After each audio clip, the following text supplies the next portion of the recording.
Standard 8 Social Science Lesson 3 Indian Constitution. Today we learn features of the Indian Constitution. ठीक है, Indian constitution के features के बारे में हम आगे पढ़ने वाले हैं. फर्स्ट है उसमें democratic rule. India has adopted the democratic system of government. India ने कैसा सिस्टम ऑफ गवर्नमेंट अडॉप्ट किया है? Democratic. Generally elections are held in our country every 5 year. Generally सामान्य तरीके से हर 5 साल में इलेक्शन होते हैं हमारे देश में. Citizen above the age of 18 are eligible to cast their vote. जो सिटीज़न 18 और 18 प्लस एज के होते हैं उनको वोट कास्ट करने का मिलता है.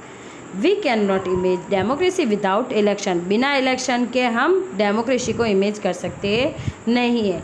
People all over the country play their role in electing their representative. ठीक है, पूरे देश में जो भी लोग रहते हैं वो सब अपना रोल प्ले करते हैं इलेक्शन में पार्टिसिपेट होके और अपने रिप्रेजेंटेटिव को इलेक्ट करके. Any voter of the country can contest an election irrespective of his और हर रिलीजन, कास्ट, क्लास और जेंडर. ठीक है, जो भी वोटर है हमारे देश का वो इलेक्शन में कॉन्टेस्ट मीन्स पार्टिसिपेट कर सकता है बिना उसके रिलीजन, कास्ट, क्लास या जेंडर के को माने. The elected representative rule for 5 year. जो भी रिप्रेजेंटेटिव होते हैं जो इलेक्ट हो जाते हैं वो 5 साल के लिए जनरली काम करते हैं. Every citizen enjoy the freedom to follow religion of his or her choice as well as freedom of speech, expression and thoughts. ठीक है, जो भी नागरिक है वो कौन सी फ्रीडम्स, अपने रिलीजन को फॉलो करने की फ्रीडम हो या फिर फ्रीडम ऑफ स्पीच हो, एक्सप्रेशन हो या थॉट्स हो, इंडियन कॉन्स्टिट्यूशन एवरी सिटीज़न को ये प्रोवाइड करती है. Now second feature of Indian constitution is secularism. Secularism means, secularism का मीनिंग होता है कि एक धर्म को नहीं मान के सर्वधर्म समभाव. ओके, सभी धर्मों को रिस्पेक्ट करना. A secular nation means that the government does not confirm to the norms of any particular religion in its system of governance. ठीक है, अपने गवर्नेंस के सिस्टम में कोई भी एक रिलीजन को प्रमोट ना करे. Citizens are not discriminated on the basis of their faith, sect and religion. ठीक है, जो भी सिटीजन्स हैं वो बिना किसी भेदभाव से, बिना डर के वो अपने फेथ को, अपने रिलीजन को फॉलो कर सकते हैं. Every citizen enjoys the right to follow the propagate the religion of his और हर चॉइस. ठीक है, हर एक जो सिटीज़न है वो उनको राइट मिला है, उनको अधिकार मिला है कि वो अपने हिसाब से अपने रिलीजन को फॉलो कर सकते हैं. Now third feature Republic. ठीक है, जो इंडिया है उसने डेमोक्रेटिक रिपब्लिक सिस्टम को एडॉप्ट किया है. तो रिपब्लिक का मीनिंग क्या होता है? जो पब्लिक के द्वारा कामकाज करती हो. रिपब्लिक मीन्स गणतंत्र. Republic means a government that obtain power from people directly और इनडायरेक्टली. ठीक है, पावर किसके द्वारा मिला जाए? लोगों के द्वारा, डायरेक्टली या indirectly. We have adopted the democratic republic system of government which means that powers are not limited in the hands of few privileged people. ठीक है, डेमोक्रेटिक रिपब्लिक सिस्टम हमने अडॉप्ट किया है. इसका मीनिंग क्या है कि जो पावर है, ये जो सत्ता है सिर्फ कुछ लोगों के हाथ में सीमित नहीं है. Rather it is accessible to all the citizen irrespective of their caste, class, religion and gender. किसी भी, जो भी इंडिया का सिटीजन है उसकी कास्ट, क्लास, रिलीजन या जेंडर की बेस पे नहीं, वो इंडिया का सिटीजन है, उसकी बेस पे वो पावर को सबके हाथ में है. ठीक है, एक और नीचे एग्जाम्पल दिया हुआ है. अ कॉमन पर्सन, मैन और वुमेन, बी इट हॉकर और a vegetable vendor, can become the sarpanch of a village. ठीक है, कोई भी एक कॉमन पर्सन, चाहे मैन हो या वुमेन हो, ठीक है, वो वेजिटेबल वेंडर हो या हॉकर हो, ठीक है, वो गांव का विलेज मीन्स गांव का सरपंच बन सकता है। ऐसा ही एक एग्जाम्पल दिया हुआ है, कड़िया अ मेशन मांझी भाई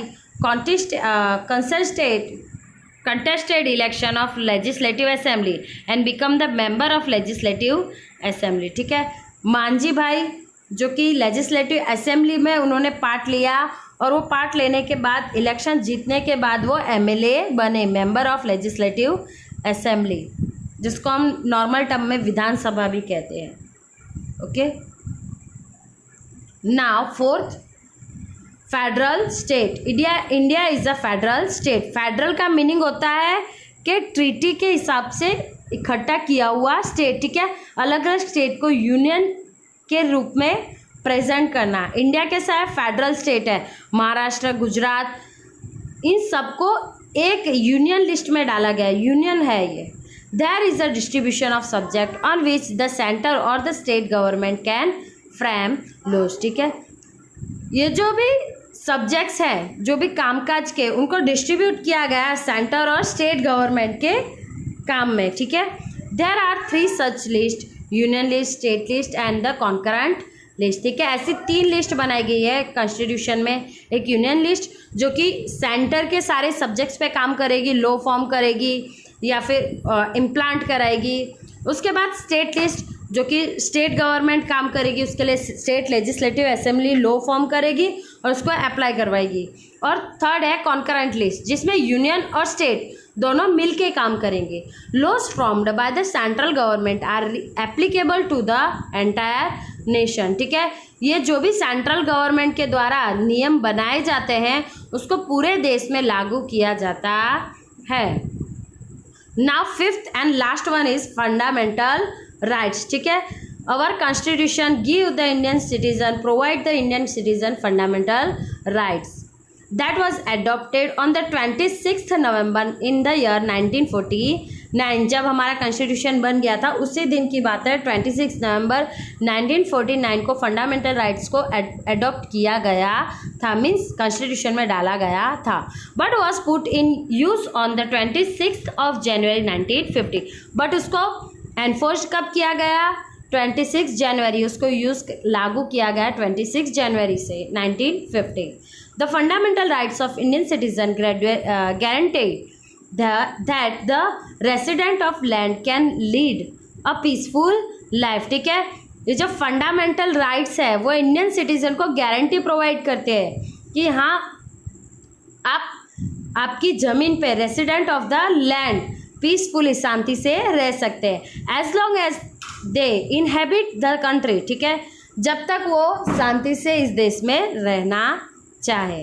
the individual fundamental rights of Indian citizen are most of the time similar in all the democratic country. ठीक है, ये जो फंडामेंटल राइट्स है इंडियन सिटीजन को प्रोवाइड की गई है, ऐसे ही फंडामेंटल राइट्स बहुत सारी अलग डेमोक्रेटिक कंट्रीज में भी प्रोवाइड की जाती है, लागू हुई है। The individual fundamental rights to Indian citizen include the following. ठीक है, जो इंडिविजुअली हर एक पर्सन को जो फंडामेंटल राइट्स इंडियन सिटीजन को मिलती है, जो कॉन्स्टिट्यूशन प्रोवाइड करता है, वो नीचे दी हुई है। Equality before the law. ठीक है, कायदा के सामने जो नियम है उसके सामने एक समान। फ्रीडम ऑफ रिलीजन, अपना रिलीजन का फ्रीडम। ठीक है, फ्रीडम ऑफ पीसफुल असेंबल। ठीक है, वो पीसफुली मीटिंग कर सकते हैं। ठीक है, freedom of speech and expression, speech और एक्सप्रेशन के लिए भी फ्रीडम मिली है। Right to constitution remedies for the protection of civil right, जिसको सोल ऑफ द कॉन्स्टिट्यूशन भी बोला है BR आम्बेडकर ने। ये राइट क्या बोलती है कि अगर आपके फंडामेंटल राइट्स को कोई वायलेट करता है तो उसके अगेंस्ट में आप सुप्रीम कोर्ट में फाइल कर सकते हो।